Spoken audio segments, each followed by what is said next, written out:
तो देखिए बच्चों, मैं आज आपको पढ़ाने वाला हूँ resonance in LCR circuit. Resonance in LCR circuit होता क्या है, स्पेशली शाही। देखो, रेजोनेंस इन एलसीआर सर्किट मतलब क्या होता है, पहले जानिए कि एलसीआर सर्किट क्या होता है। एलसीआर सर्किट एक ऐसा सर्किट होता है जिसमें कि इंडक्टेंस, कैपेसिटेंस और रेजिस्टेंस जो होता है एक साथ जोड़ा रहता है, उसे क्या कहा जाता है, एलसीआर सर्किट। तो देखिए यहाँ पास ये कैपेसिटर है, ये इंडक्टर है और ये रेजिस्टर है। ये तीनों एक साथ सेम फेज में एक मतलब सीरीज कॉम्बिनेशन में जुड़े हुए हैं। तो यहाँ पास जो आईसी है ये हमारा क्या है, करंट जो है वो कैपेसिटर में कितना आ रहा है, तो I naught C sine omega T plus pi by two. क्योंकि हम देखते हैं कि यहाँ पर जो वीएल है वो करंट से 90 डिग्री नीचे है और ये जो कैपेसिटर है वो करंट से 90 डिग्री लीड कर रहा है, इसलिए कैपेसिटर के केस में प्लस पाई बाई टू लिया जाता है और इंडक्टर के केस में minus of pi by to लिया जाता है। ठीक है ना।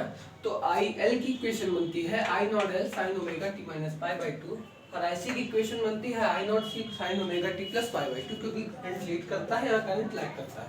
तो जैसा कि आप समझ गए होंगे।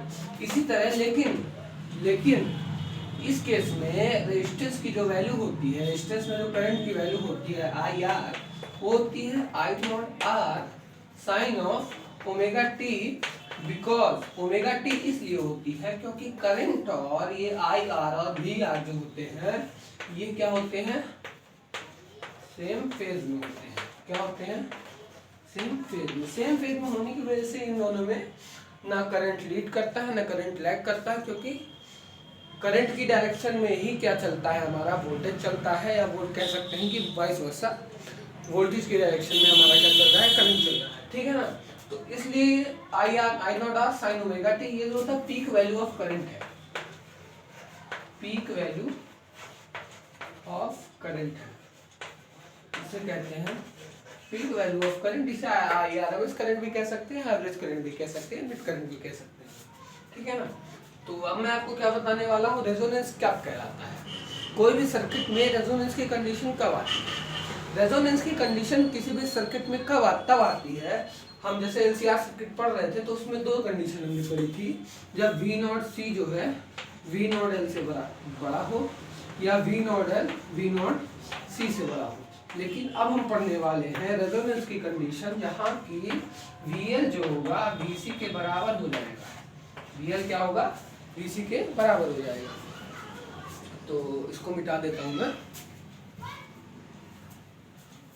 जैसा कि आपने लिख लिया होगा, मैं देख रहा हूँ।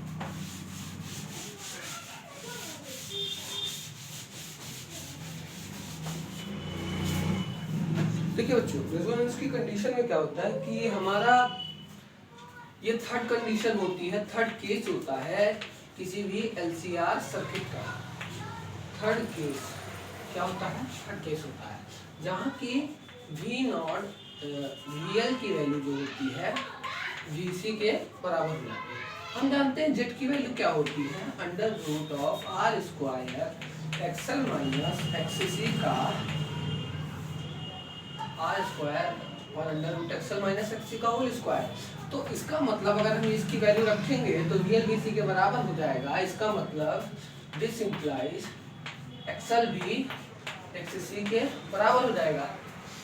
VL इक्वल टू VC का मतलब ये होता है कि अगर इंडक्टिव वोल्टेज और कैपेसिटिव वोल्टेज बराबर है तो इंडक्टिव रिएक्टेंस और कैपेसिटिव रिएक्टेंस भी जो होगा वो बराबर होगा। तो यहाँ की जेड की वैल्यू जो हो जाएगी वो आर के बराबर हो जाएगी, जेड की वैल्यू आर के बराबर हो जाएगी। तो जब जेड की वैल्यू आर के बराबर हो जाएगी तो हम जानते हैं जैसा कि हम जानते हैं कि